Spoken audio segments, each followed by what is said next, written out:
एक ऐसा लोक जहां कलयुग की अभी तक नहीं हुई एंट्री। यहाँ के बिना अधूरी है चार धाम यात्रा। कलयुग के प्रभाव से बचने के लिए 88,000 ऋषि मुनियों ने एक स्थान पर रहकर तप किया था। यह स्थान उन्हें स्वयं ब्रह्मा जी ने उपलब्ध कराया था। मान्यता है कि इस स्थान पर सभी तीर्थों का वास रहता है, इसलिए इस स्थान की यात्रा के बिना आपके तीर्थ अधूरे रहते हैं। कलयुग का दूसरा चरण चल रहा है।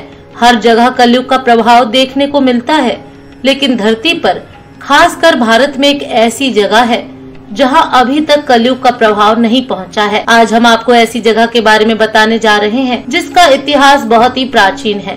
यह एक ऐसा तीर्थ स्थान है जहां के दर्शन के बिना आपकी चार धाम की यात्रा भी अधूरी मानी जाती है।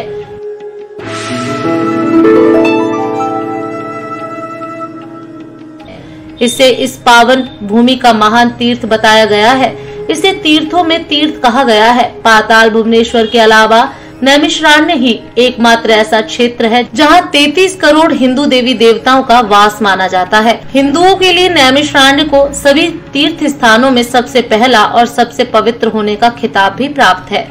इसका वर्णन वेद पुराण से लेकर हर हिंदू धर्म ग्रंथ में मिलता है। श्रीमद् भागवत, महापुराण, महाभारत, वायु पुराण, वामन पुराण, पद्म पुराण, शिव पुराण, देवी भागवत पुराण, यजुर्वेद का मंत्र भाग, श्वेताश्वर उपनिषद, प्रश्नोपनिषद, अग्नि पुराण, गरुण पुराण, स्कंद पुराण, विष्णु पुराण, कालिका तंत्र, कर्म पुराण, शक्ति यामल तंत्र, श्री रामचरितमानस, योगिनी तंत्र आदि ग्रंथों में इस स्थान का उल्लेख मिलता है। यह वही स्थान है जहाँ महापुराणों की रचना हुई। महाभारत काल में युधिष्ठिर और अर्जुन भी यहाँ आए थे। इतना ही नहीं, प्राचीन काल में 88,000 ऋषि मुनियों ने इस स्थान पर कठोर तपस्या की थी, इसलिए इसे तपोभूमि भी कहा जाता है। नैमिषारण्य का प्राचीनतम उल्लेख वाल्मीकि रामायण के युद्ध कांड में होता है। यहाँ उल्लेख है कि लव और कुश ने गोमती नदी के किनारे राम के अश्वमेघ यज्ञ में 7 दिनों में वाल्मीकि रचित काव्य का गायन किया। हम बात कर रहे हैं नैमिषारण्य उत्तर प्रदेश के सीतापुर में है। यह महान तीर्थ लखनऊ से 80 किलोमीटर दूर गोमती नदी के तट पर स्थित यह प्रसिद्ध हिंदू तीर्थ है। इस स्थान को नैमिषारण्य, नैमिष या नैमिषार के नाम से भी जाना जाता है।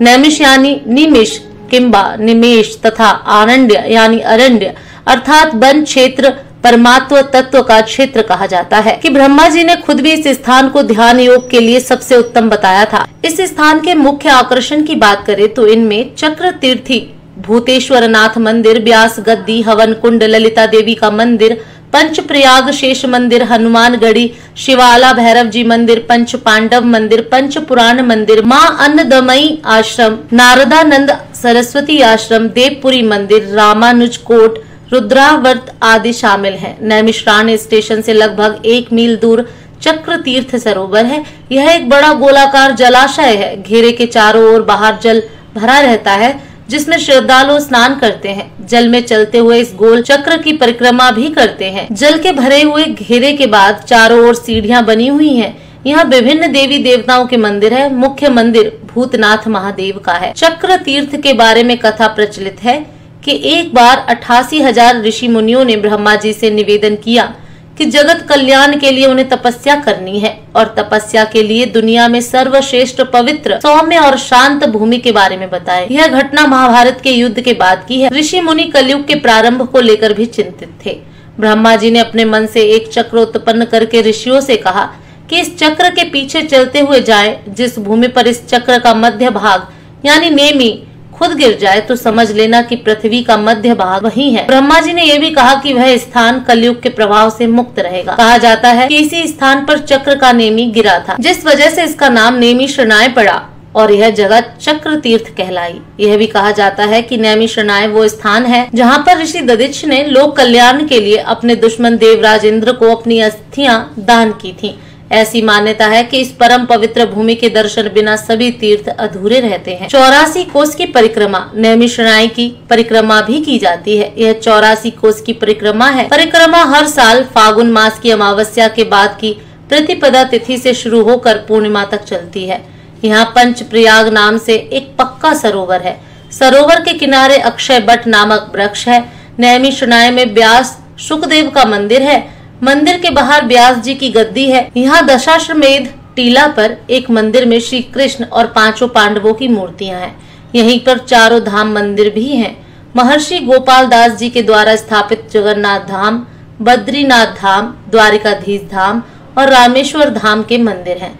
नैमिषारण्य को सत्ययुग या कृतयुग से जाना जाता है, जो सबसे प्राचीन युग है। यह एक पवित्र स्थल है जहां कई संतों ने अपने पापों का प्रायश्चित किया है। हिंदू पौराणिक कथाओं में माना जाता है कि चक्र तीर्थ का निर्माण ब्रह्म के हृदय से निकले चक्र से हुआ था। इस झरने में स्नान करने से सभी पापों से मुक्ति मिल जाती है। व्यास गद्दी एक वैदिक विद्वान है। व्यास ने पुराणों की रचना की और वेदों को 4 भागों में विभाजित किया और अपना ज्ञान जैमिनी, अंगिरा, पेल, शुकदेव, वैशंपायन और सुत को दिया। व्यास ने भी वेदों की रचना की और उन्हें 4 भागों में विभाजित किया। श्री ललिता देवी मंदिर। शिव की पत्नी सती ने आत्महत्या कर ली, जिसके बाद शिव उनके शरीर को मंदिर के मैदान में ले गए। यात्रा के दौरान उनका शरीर 108 टुकड़ों में विभाजित हो गया। हृदय नैमिषारण्य में गिरा, जहां आज यह ललिता देवी के नाम से जाना जाता है, जो भारत के शक्ति पीठों में से एक है। भगवान वेंकटेश्वर मंदिर।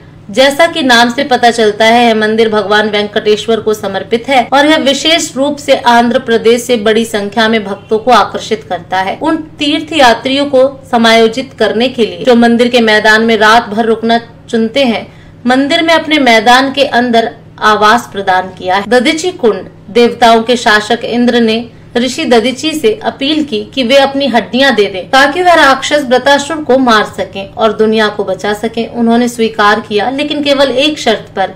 वह क्षेत्र की सभी पवित्र नदियों और स्थलों का दौरा करने के बाद ही ऐसा करेंगे। देवता हड़बड़ी में थे और उन्होंने दधीची को उनका अनुरोध पूरा करने के लिए इस स्थान पर सभी स्थानों को एक साथ इकट्ठा किया, जिसके बाद उन्होंने अपनी हड्डियों को त्याग दिया, जिनका उपयोग वज्र बनाने के लिए किया गया था, जिसका उपयोग अंततः वृत्रासुर और उसके अनुयायियों को मारने के लिए किया गया था।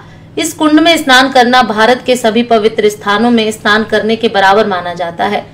सूत गद्दी। इस स्थान पर वेद व्यास के शिष्य ऋषि सूत ने 88,000 ऋषियों को भाषण दिया था। हनुमान गद्दी और पांडव किला। दुनिया के 2 सबसे शक्तिशाली योद्धा हैं।